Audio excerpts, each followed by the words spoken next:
बसे, भर दे सब खाली जगह। ऐसा ही मैं जीवन जीऊं, बन जाऊं तेरी तरह, बन जाऊं तेरी तरह। तेरी आराधना करते हैं हम सदा, आए शरण में तेरी, रास्ता तू हमको दिखा, रास्ता तू हमको दिखा। तेरी आराधना। मेरे प्यारे प्रिय भाई और बहनों, मैं आप सबका प्रभु यीशु मसीह के पवित्र नाम में सलाम कहता हूँ। परमेश्वर को धन्यवाद देता हूँ कि आज मुझे एक बार फिर ये अवसर मिला कि मैं परमेश्वर के वचन से आपसे बातचीत कर सकता हूँ। जैसा कि आपने इससे पहले सुना और देखा होगा कि मैं उड़ाऊ पुत्र के संबंध में आपसे परमेश्वर के वचन से सहभागिता कर रहा था। आज मैं उसी कहानी को आगे बढ़ाऊंगा और लुक्का के द्वारा लिखे गए इस 15वें अध्याय के 20 और 21 पद को मैं आपके सामने रखना चाहूँगा। आज के मेरे संदेश का जो शीर्षक होगा वो है पिता की चाहत। पिता की चाहत। आप में से बहुत से जो इस वक्त सुन रहे हैं, देख रहे हैं, आप में बहुत से पिता होंगे, आपके भी पुत्र होंगे, आपके अंदर भी पिता की चाहत की आत्मा होगी। अपने बच्चों से आप भी प्रेम करते होंगे। इस कहानी में मानवीय दृष्टिकोण से बहुत से मनुष्य इस बात को समझ नहीं पाते हैं कि पिता ने कैसे अपनी चाहत को सब कुछ होने के बावजूद भी अभी तक बनाए रखा था। उसके पुत्र ने किस प्रकार से उनका अपमान किया था। वो घर छोड़कर चले गए थे और उन्होंने उनकी संपत्ति में से अपना भाग भी मांग लिया था। लेकिन क्या इस पिता ने कभी फिर से अपने पुत्र को देखने की चाहत की होगी? एक बड़ा प्रश्न है। संभवतः परिवार के बहुत से लोगों ने उम्मीद छोड़ दी होगी। वे सोच रहे होंगे कि अब ये हमारा पुत्र कभी लौट कर नहीं आएगा। लेकिन इस पिता के अंदर कहीं न कहीं चाहत की छोटी सी भी बूंद बाकी थी, जिससे लिखा है कि वो बार बार प्रतिदिन उस रास्ते की ओर देखते थे जिस रास्ते से उसका पुत्र लौट कर गया था। मैं 15 अध्याय की इस 20 आयत को आपके सामने पढ़ना चाहूँगा। यहाँ पर लिखा है कि वो अभी दूर ही था, पिता ने उसको देख लिया। दूर ही था और पिता ने उसको देख लिया। उसकी परिस्थिति इतनी खराब थी कि उसको पहचानना मुश्किल हो रहा था।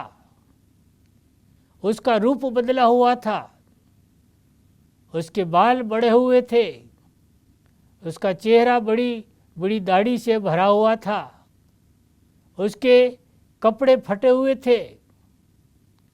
आप और मैं शायद यदि उस पिता की जगह पर होते तो हम उसे पहचान नहीं पाते। लेकिन लिखा कि जब तो वह दूर ही था, उसके पिता ने उसको देख लिया और वो पहचान गए कि ये जो भिखारी आ रहा है ये और कोई नहीं हो सकता, सिर्फ मेरा पुत्र ही हो सकता है।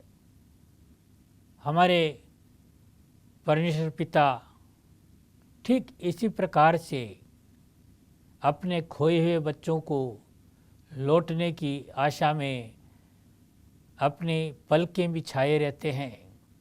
वो देखते रहते हैं कि आज कोई न कोई मेरा बेटा मेरी बेटी लौटकर अवश्य आएंगे और उनकी आशा पूरी होती है। परमेश्वर के वचन को सुनने और इस प्रकार से देखने के द्वारा से बहुत से उड़ाऊ पुत्र के भांति अपने स्वर्गीय पिता की ओर वे लौट आते हैं। जी हाँ, यहाँ पर हम देखते हैं कि ये एक जीता जागता उदाहरण है कि किस प्रकार से परमेश्वर पिता अपने खोए हुओं के लिए राह देखते हैं।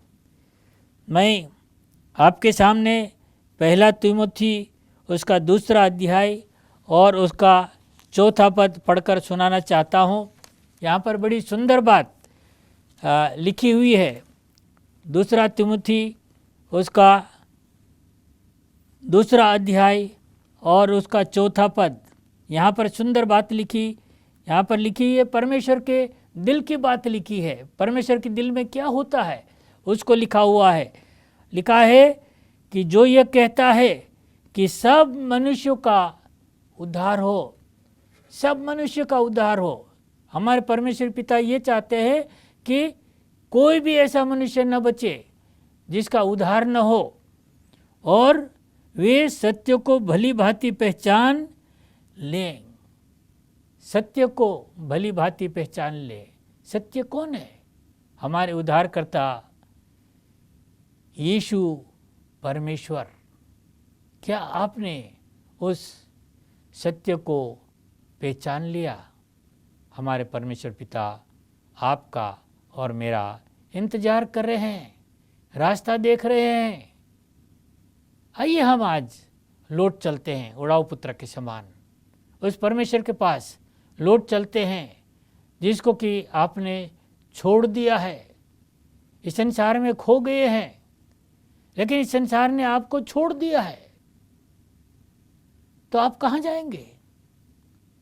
आपको अपने घर लौट जाना चाहिए। मनुष्य का एक स्वभाव है कि वो हमेशा मनमानी करता है, अपने मन की इच्छा को पूरा करना चाहता है। आइए हम इस्राएल के इतिहास को उठाकर पढ़ें तो इस्राएली जाति को एक ढीठ जाति के नाम से इतिहास में जाना जाता है। ढीठ का मतलब वो होता है कि आप उसे बार बार समझाएं लेकिन उनके दिमाग में कुछ बात घुसती नहीं है, समझ नहीं आता है। और इस्राएली लोग ठीक इस प्रकार का ही व्यवहार अपने स्वर्गीय पिता से करते चले आ रहे थे। जब वे कनान देश के लिए निकल पड़े और उन्होंने लाल समुद्र को पार कर लिया और जंगल में भटक रहे थे तो बार बार उन्होंने वहाँ पर मनमानी की। बार बार परमेश्वर के अगुवे मूसा और हारून ने उनको समझाया कि आप परमेश्वर की इच्छा के अनुसार चलिए तो कनान देश में आप पहुंच जाएंगे।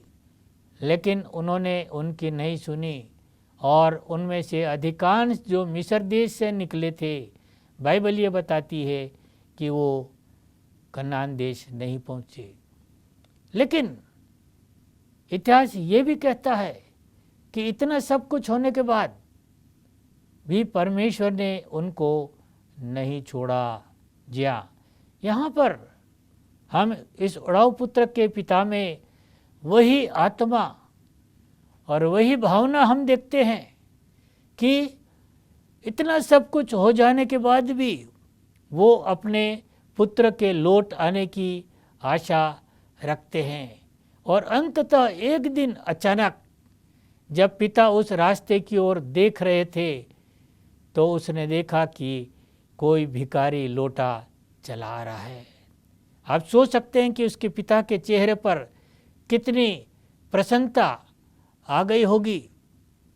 वो अपने घर के दरवाजे पर खड़े हुए उसको घर तक पहुंचने के लिए रुक नहीं सकते थे। और लिखा है कि वो दौड़कर अपने पुत्र की ओर जाने लगे। सारे नौकर चाकर जो वहाँ पर काम कर रहे थे उन्होंने भी इस बात को देखा होगा और समझने की कोशिश की होगी कि हमारे मालिक को क्या हो गया, हमारे मालिक कहाँ दौड़कर चले जा रहे हैं। लेकिन वो वहाँ से दौड़कर सिर्फ अपने पुत्र के पास पहुँच गए। और इस दृश्य में हम देखते हैं कि किस प्रकार से पिता अपने पुत्र का स्वागत करता है, किस प्रकार से पिता अपने पुत्र का स्वागत करता है। ये नौजवान जब रास्ते में आ रहा था तो उसके मन में कई प्रकार के प्रश्न उठ रहे थे।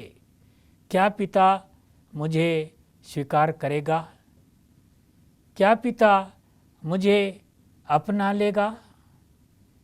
कहीं मेरा पिता मुझे छूछे हाथ वापस न लौटा दे।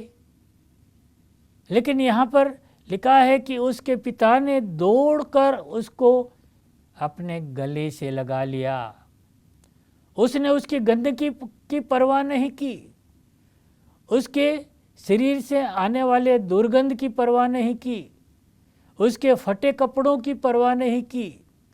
लेकिन उसके पिता का जो प्रेम था वो उमड़ आया और उसको न सिर्फ गले लगाया, बाइबल ये कहती है कि उसको चूमने लगा। ये नौजवान हो सकता है कि जब ये सब कुछ हो रहा था, पिता उसकी ओर दौड़कर आ रहा था, उसको गले लगा रहा था, उसको चूम रहा था, तो उसको यूं लग रहा था कि वो शायद सपना देख रहा हो। उसको इतना विश्वास नहीं था अपने आप पर कि मेरा पिता मेरा स्वागत करेंगे। लेकिन जब उसने अनुभव किया कि वो उसके पिता से लिपटा हुआ है, उसका पिता उसको चूम रहा है, तो वो होश में आता है।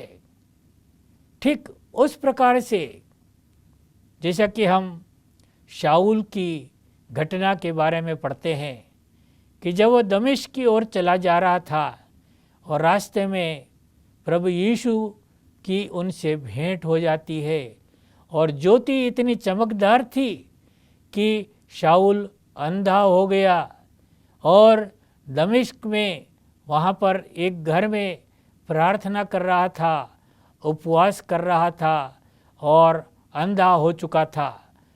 और उस अंधेपन में ही उसको आत्मा की अगुवाई मिलती है और वो देखता है कि एक परमेश्वर का भक्त वहाँ आ रहा है और उसने उसके सिर पर हाथ रखी और उसको बतलाया कि किस प्रकार से वो यीशु जिससे कि आप रास्ते में मिले थे, उन्होंने उससे उसके पास भेजा। और बाइबल कहती है कि उसकी आँखों से छिलके से गिरे और वो देखने लगा। यहाँ पर इस उड़ाऊ पुत्र को जब होश आता है तो हम यही कह सकते हैं कि उसकी आँखों से छिलके से गिरे। और जब उसकी आँखों से छिलके से गिरे तो उसको वो सब कुछ दिखने लगा। क्या दिखने लगा? कि उसका पिता उसके सामने खड़ा है, उससे प्रेम कर रहा है, उसका स्वागत कर रहा है और उसको बहुत खुशी हुई। उसको अपने आप पर विश्वास नहीं हुआ। भाइयों और बहनों, ये दशा आपकी और मेरी भी हो सकती है, उस पापी की भी हो सकती है जो उड़ाऊ पुत्र के समान दूर चला गया था और वापस लौटकर आ गया, और हमारा स्वर्गीय पिता उसको इसी प्रकार से गले लगाने के लिए हमेशा तैयार है। बाइबल ये कहती है कि परमेश्वर की बड़ी इच्छा है कि सब के सब बचाए जा सकें, एक भी नाश न हो, एक भी नाश न हो। और इसलिए वो हमेशा एक पापी के लौट आने की राह देखते रहते हैं। कितना अच्छा, प्यारा और प्रेम करने वाला हमारा स्वर्गीय पिता है। फिर भी हम अपने जीवन में कई ऐसे उदाहरण देखते हैं जो कि परमेश्वर के इस प्रेम को सम्मान नहीं देते, और वो अपने जीवन में जब परमेश्वर सबको उधार देना चाहते हैं, वो उधार जिसको आप और मैं अपने पैसों से खरीद नहीं सकते, वो उधार जो हम अपने कर्म से नहीं पा सकते, वो पापों की क्षमा जो हम अपने से ही नहीं कर सकते, जब उनको ये सुसमाचार सुनाया जाता है, सुनते हैं, तो वो अपने मुंह से बहुत से क्या कहते हैं कि मुझे इसकी ज़रूरत नहीं है। वो अपने आप को धर्मी समझते हैं, लेकिन परमेश्वर का वचन ये कहता है कि जो अपने आप को अपने से धर्मी ठहराता है वो अपने आप को धोखा देता है, और न सिर्फ अपने आप को धोखा देता है, वो स्वर्गीय पिता को भी धोखा देता है। आइए हम इस बात को याद रखें कि परमेश्वर ठट्टों में नहीं उड़ाया जाता है। हमारे उद्धारकर्ता प्रभु यीशु मसीह जब इस संसार में थे और जब उनको क्रूस पर चढ़ाया गया था, तो आप इस बात को याद रखिए कि वहाँ पर न सिर्फ हमारे उद्धारकर्ता यीशु, लेकिन उसके साथ साथ हमारे स्वर्गीय पिता को भी ठट्टों में उड़ाया गया था। फिर भी परमेश्वर ने क्रूस पर से यही प्रार्थना की कि हे पिता, इन्हें क्षमा कर। आज हमारे परमेश्वर पिता जो कि प्रेमी पिता है, यदि हम लौट आते हैं उड़ाऊ पुत्र के समान, तो वो आज भी आपको और मुझको क्षमा करने के लिए तैयार है। परमेश्वर के पुत्र यीशु मसीह जब इस संसार में थे, जैसा कि हम लुक्का उसका 15 और उसके दूसरे पद में पढ़ते हैं, वहाँ पर लिखा हुआ है, मैं आपके सामने पढ़कर सुनाना चाहूँगा कि फरीसी और शास्त्री आपस में कहने लगे कि ये तो पापियों के संग उठता बैठता है, पापियों के संग गाता है, और इस प्रकार से उन्होंने उद्धारकर्ता को नज़रअंदाज कर दिया, उद्धारकर्ता परमेश्वर को नज़रअंदाज कर दिया, जानते हुए भी कि वो यीशु इस संसार में शांति लेकर आया है, छुटकारे का संदेश लेकर आया है, उद्धार का संदेश लेकर आया है और पश्चाताप का संदेश लेकर आया है, लेकिन उन्होंने ऐसा करना आवश्यक नहीं समझा। यहाँ पर हम देखते हैं कि ये उड़ाऊ पुत्र आ जाता है, उसके अंदर पश्चाताप की भावना है, और हम अपने जीवन में भी कई बार इस उड़ाऊ पुत्र के समान हम व्यवहार करते हैं और अपने जीवन में हम आगे बढ़ जाते हैं। अब इस नौजवान का मन अपने आप में आ जाता है, वो बड़ी देर से कुछ बोलना चाह रहा था, लेकिन उसका पिता इतना प्रेम का व्यवहार किए जा रहा था, उसको छोड़ नहीं रहा था, उसको अपने सीने से चिपकाया हुआ था, उसको चुंबन पर चुंबन दिए जा रहा था। और अब सब कुछ जब हो रहा था, तो इस नौजवान ने अपने अंदर बड़ी हिम्मत को इकट्ठा किया, साहस को बढ़ाया और उसने सोचा कि मेरे पिता ने तो अपना जो पाठ था, अपना कार्य था, उसको कर लिया, अब मुझे अपना काम करना होगा। आप सोच सकते हैं कि उसके मन में क्या विचार आया होगा।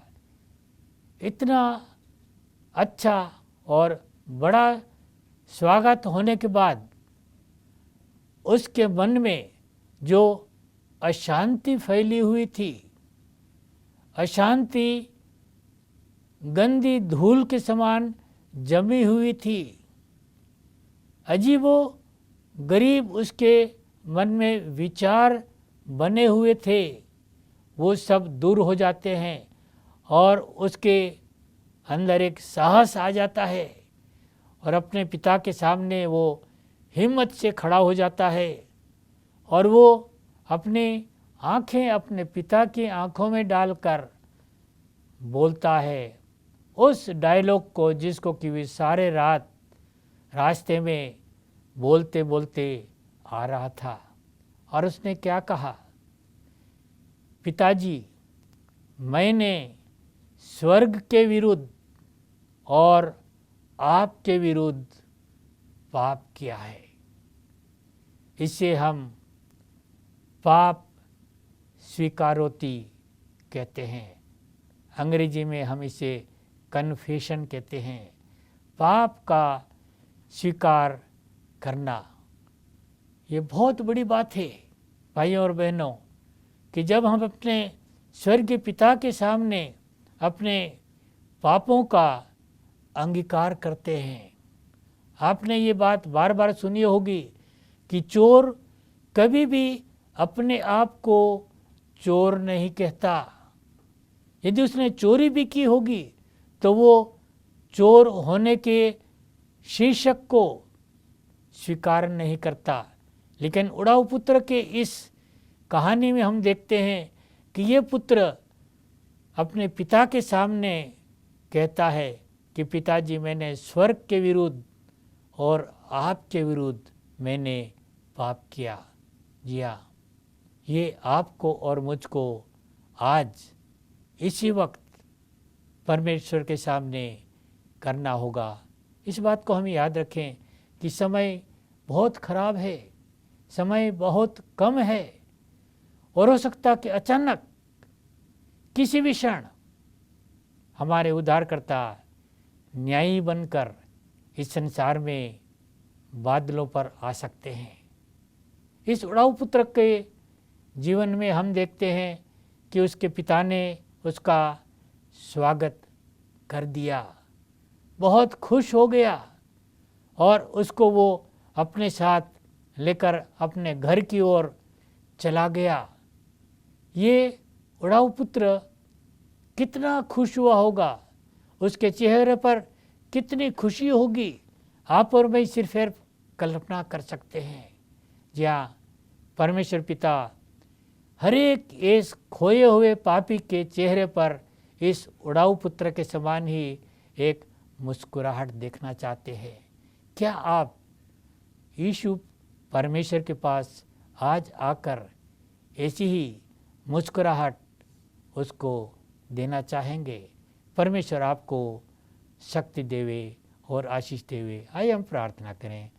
प्रभु परमेश्वर, धन्यवाद देते हैं कि इस वचन के द्वारा से आपने अपने प्रेम, अपने स्वागत की बातें हमसे की।